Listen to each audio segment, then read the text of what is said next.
Have you ever felt like your biggest obstacle in life isn't the world around you, but yourself? Maybe you've caught yourself overthinking a big decision, second-guessing your choices, or struggling with self-doubt. If that sounds familiar, then today's video is for you. We're diving into a book that completely shifts how we see ourselves and our relationships, Getting to Yes with Yourself by William Ury. You might know Ury as the co-author of Getting to Yes, a classic on negotiation and conflict resolution. But in this book, he takes a step back and asks an important question. How can we negotiate with others if we haven't first made peace with ourselves? Today, we'll explore the 6 essential steps Ury outlines to help us build better relationships, make clearer decisions, and ultimately lead a more fulfilling life. Trust me, this isn't just theory. These are real, practical shifts you can start making today. Step 1. Put yourself in your shoes. Let's start with something that sounds simple, but is actually one of the hardest things to do. Understanding yourself. Think about a time when you were juggling 100 things at once. Work deadlines, personal commitments, maybe even taking care of others. You kept telling yourself, "I've got this," while pushing through exhaustion.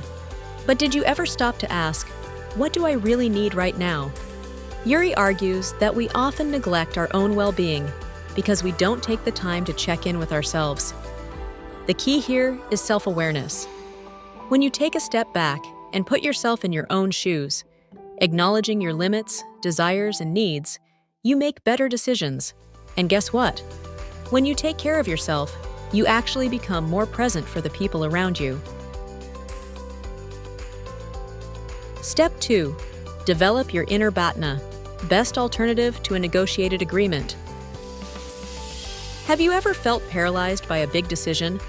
Maybe it was switching careers, moving to a new city, or ending a relationship.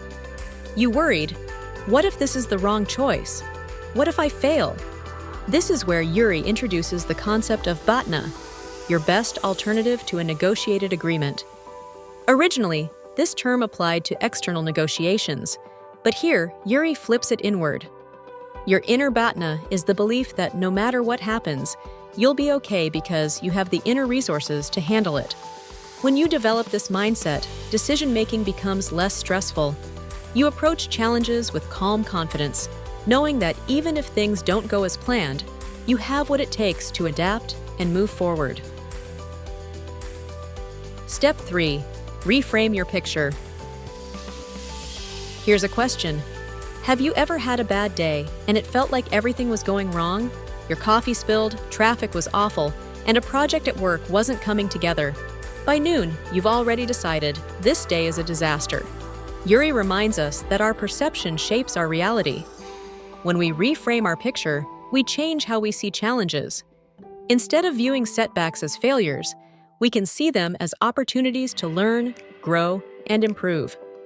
So next time something isn't going as planned, ask yourself, is there another way to see this? Shifting your perspective might just turn a frustrating moment into a valuable lesson. Step 4. Stay in the zone. Ever caught yourself lying in bed, replaying a conversation from years ago, or stressing about a meeting next week that hasn't even happened yet? We spend so much time in the past or the future that we forget to be present in the now.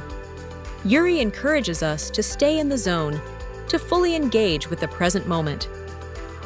Practicing mindfulness, whether through deep breathing, meditation, or simply paying attention to what's happening right now, can help. When you're fully present, you make better decisions, reduce stress, and experience life more fully. Step 5. Respect them, even if it's difficult. Let's be honest, respecting someone when you disagree with them is hard. Imagine a heated argument with a colleague or a family member. Your instinct is probably to dig in your heels and prove your point, right? Ury challenges us to do something different. Respect them, even if you don't agree with them. Respect doesn't mean conceding or compromising your values. It means listening, truly listening, to their perspective. Next time you're in a disagreement, try this. Instead of thinking about what you'll say next, Focus entirely on what the other person is saying. You might be surprised by what you learn, and who knows? They may be more willing to listen to you in return. Step 6. Give and receive. Some of us love to give, to offer help, advice, or support. But when the tables turn and someone offers us help, that's another story. We brush it off, insisting, "I've got it under control." Yuri reminds us that life is a cycle of both giving and receiving. If we only give and never allow ourselves to receive, we cut ourselves off from deeper connections and opportunities for growth. So the next time someone offers you help, instead of instinctively refusing, try saying thank you. Embracing this cycle makes life richer and more meaningful. So there you have it, the 6 steps to getting to yes with yourself. By putting yourself in your own shoes, developing your inner Bhatna, reframing your perspective, staying in the present, respecting others, and embracing the flow of giving and receiving, you'll find yourself navigating life with more confidence and ease. Which of these steps resonates with you the most? Have you tried any of them in your own life? Drop a comment below. I'd love to hear your thoughts. And if you found this helpful, don't forget to like, subscribe, and share with someone who could use these insights. Until next time, take care and keep growing.